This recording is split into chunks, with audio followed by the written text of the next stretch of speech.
강의를 듣는 도중에 일체 필기하지 마십시오. 그냥 몇 분 동안만 듣고 있으면 됩니다. 여러분은 머릿속으로 구조를 그리거나 동화 조절만 하시면 됩니다. 집중해서 한번 듣고 다음에는 그냥 반복해서 몇 번 들으면 됩니다.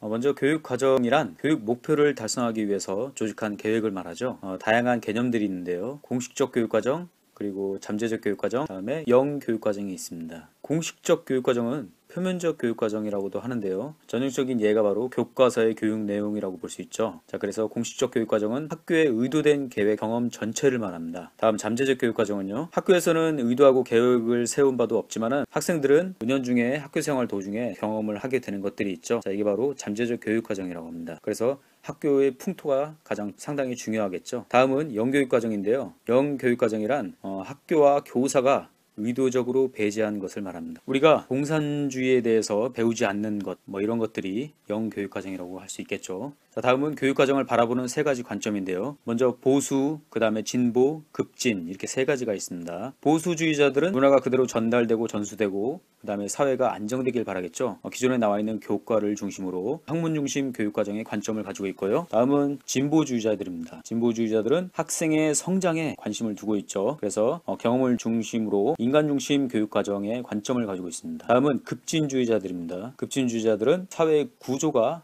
바뀌길 바라고 있죠. 그래서 사회 재건에 중심을 두고 변혁 중심 교육 과정에 관점을 두고 있다는 것 알아두시면 되겠고요. 다음은 패러다임입니다. 자, 먼저 우리가 패러다임에 대한 개념을 알아야겠는데요. 패러다임이란 이론적인 틀이나 체계를 의미합니다. 체계. 자, 그래서 개발 패러다임을 보자면은 말 그대로 개발, 새로운 교육 과정 하나를 만들어내는 것, 즉 개발해내는 것을 말하는데요. 자, 이 과정 속에 교사와의 그 교육 실천가들과의 타협과 조정이 있어야겠죠. 그래서 이 개발 패러다임자들은 교육 실천가들에게 도움을 주려고 하고 있고요. 다음 이해 패러다임입니다. 이해 패러다임은 기존의 그 개발 패러다임에 대한 의문을 갖고 우리가 좀 더 미시적인 입장에서 해석적 입장을 두어야 한다. 그래서 교과 자체에 대한 이해를 우선해야 된다. 자, 그래서 학습자들의 삶을 해방하고 도움을 주어야 한다. 이렇게 보고 있습니다. 자, 다음은 교육과정 유형입니다. 유형이 먼저 크게 네 가지가 있는데요. 교과 중심, 그리고 경험 중심, 학문 중심, 인간 중심, 이렇게 네 가지가 있습니다. 자, 교과 중심이란 말 그대로 교과를 중심으로 하는 교육과정을 말합니다. 경험 중심은요, 당연히 경험이겠죠. 자, 그러면 학문 중심은요, 학문의 기본 개념을 중요시합니다. 그래서 학문의 구조 자체,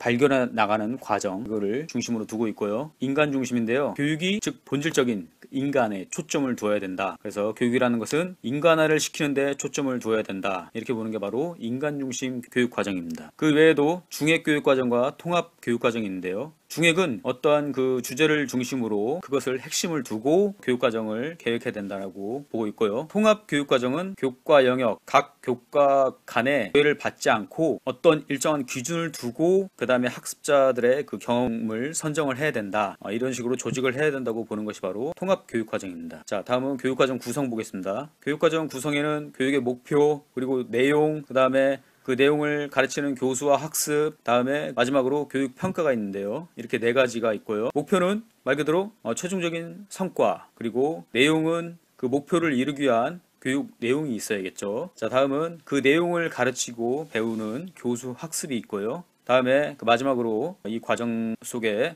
평가가 있다는 것. 평가에는 당연히 진단평가가 있고, 그 다음에 교육 중에 실시하는 형성평가, 마지막으로 총괄평가, 이렇게 있다는 것 알아두시면 되겠습니다. 다음은 교육과정의 역사입니다. 기존에는 교육과정에 대해서 논하지는 않았었죠. 그런데 스펜서가 처음으로 교육과정에 대해 논의하기 시작합니다. 그래서 그의 저서 교육론에서 기존 대학 준비를 위한 교육에 대한 비판을 하고, 그 다음에 어떤 지식이 가치 있는 지식인지 묻기도 했는데요. 그래서 현대 교육과정에 대해서 논의했다. 이렇게 보고 있습니다. 스펜서가요. 다음은 맥머리 형제인데, 이 맥머리 형제는 교육과정 자체가 수업과 가까워야 된다. 그래서 교육과정 자체가 수업 계획을 세워서 교수를 해야 된다고 봤고요. 다음은 듀이입니다. 듀이는 교육과정에 대해서 아주 구체적으로 제안을 했는데요. 교육의 구성, 그리고 영역, 교육관 등에서 논의를 구체화했습니다. 물론 아동 중심적이었죠. 그리고 바빌과 차티스입니다. 바빌과 차티스는 교육과정이 어떤 전문 분야로 자리를 잡아야 된다.